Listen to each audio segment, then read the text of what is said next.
messy at that.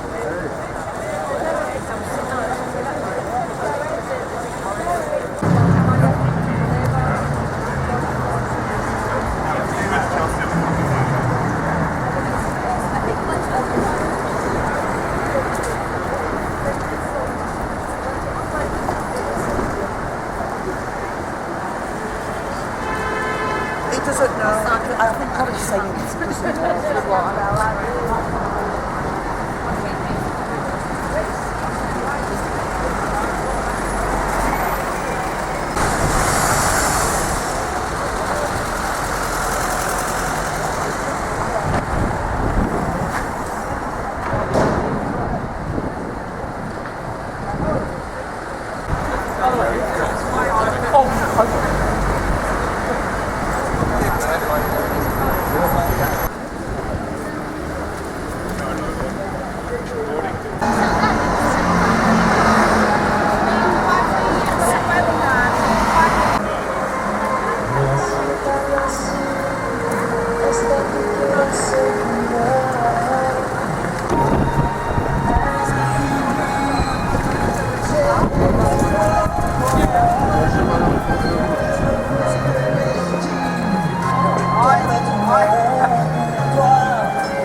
Let's go selfies.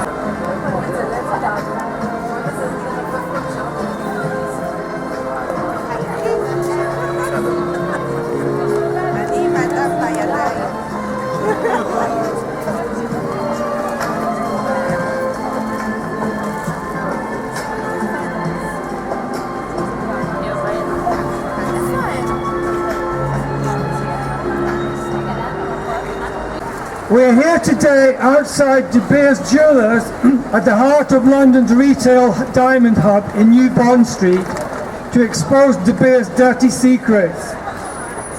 De Beers' diamond empire was founded by Cecil Rhodes, a genocidal white supremacist. The De Beers diamond empire was built on the blood of black African indentured slave labour. De Beers Blood-Diamonds bankrolled apartheid in South Africa and today bankrolls apartheid in Palestine. After diamonds were discovered in South Africa in the late 19th century, Cecil Rhodes, with funding from the Rothschilds, formed the De Beers Consolidated Mines. Black Africans, traditionally farmers, did not want to work in De Beers mines.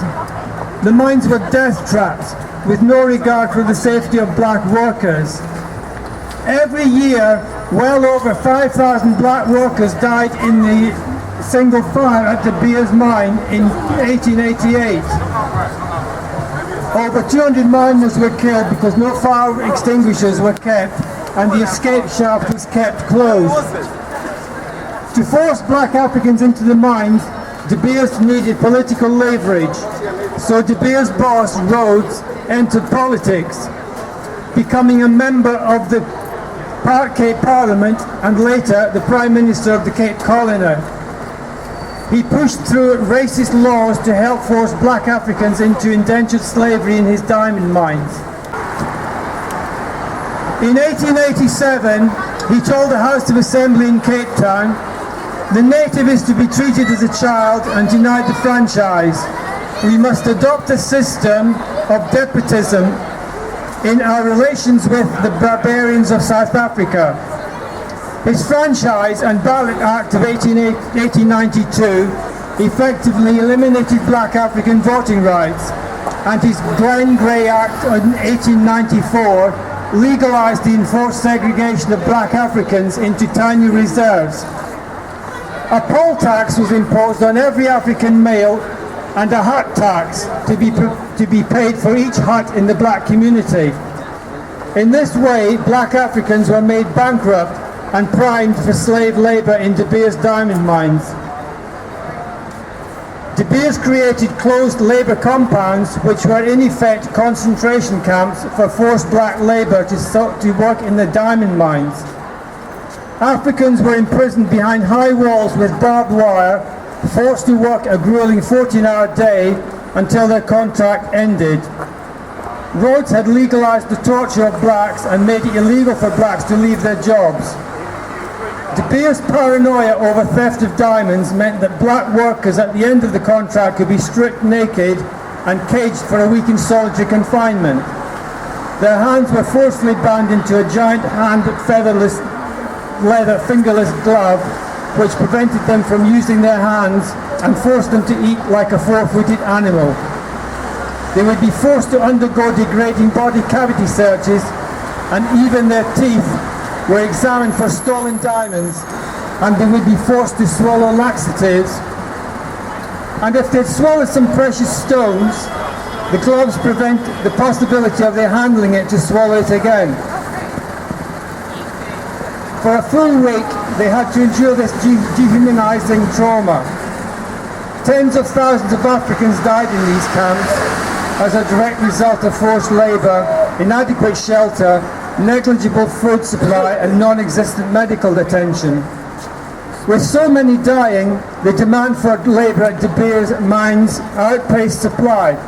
So De Beers sought the help of a Portuguese slave trader, João Albacini, who promised to supply Africans from as far away as the Mozambican coast, some 1,600 kilometres away. When this still wasn't enough, De Beers Mining Company signed an agreement with the state to establish private prisons where inmates could be used as mine labour, an early example of prison industrial complex. The Master and Servants Act, with Rhodes' amendments, introduced torture of black labourers and made it a crime for blacks to leave their jobs. These, along with the past laws, prevented black workers from escaping their slavery in De Beers diamond mines. Within the mines, the blacks were excluded from skilled jobs by the Mines and Works Act, which enforced a colour bar, stipulating that skilled trades in the mines were only open to whites. Despite these laws, black mine workers resisted. In 1920, 70,000 African mine workers downed their tools. Police were called in to break the strike. They fired on workers, injuring 35. In 1946, 76,000 black miners went on strike.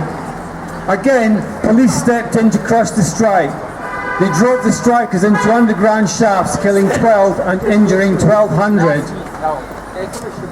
The Kimberley process was supposed to prevent the trade in diamonds that found human rights violations. But the Kimberley process is narrow definition of a conflict diamond excludes most blood diamonds, including Israel's cut and polished diamond industry that is shipped in Palestinian blood, and that the Kimberley process is narrow definition of conflict diamond. Even diamonds produced out of Cecil Rhodes' black African slave camps will be regarded as conflict-free. Journalists exploit this anomaly and deceitfully claim diamonds crafted in Israel are conflict-free despite the United Nations Human Rights Council having found Israel guilty of war crimes and possible crimes against humanity. The Kimberley process needs urgent revision, as at the moment it is simply used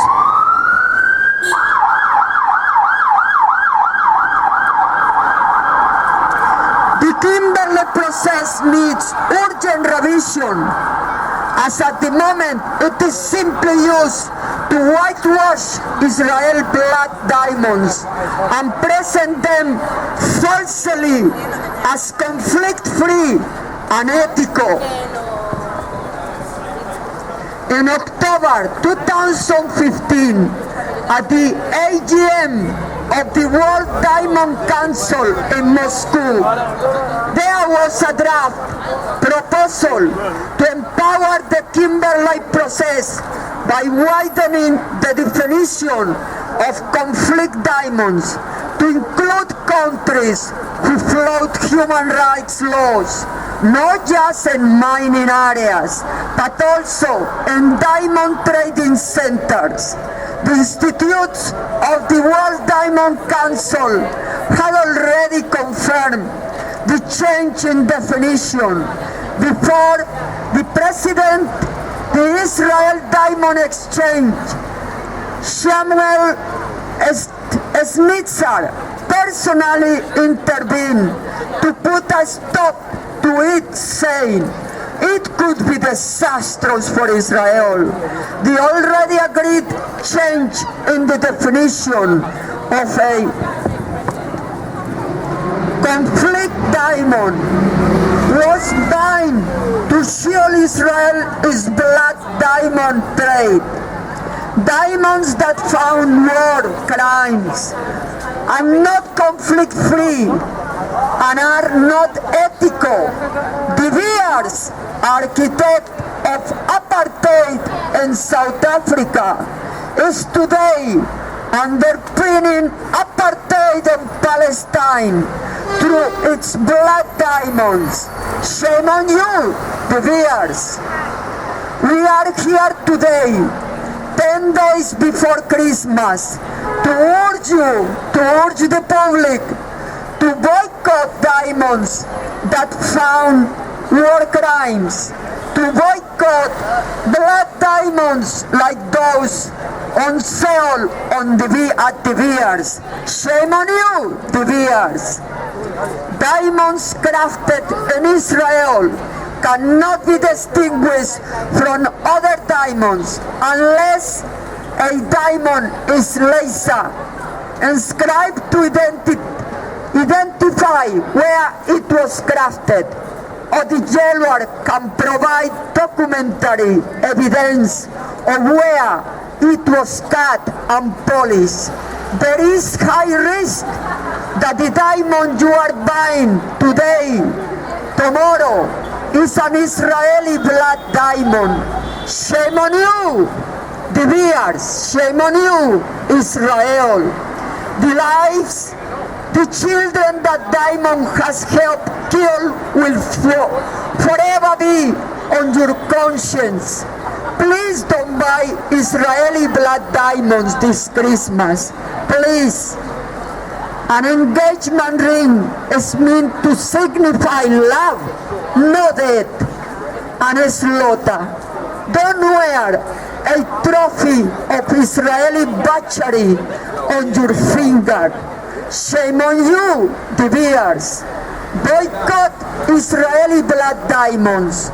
Boycott Israeli blood diamonds.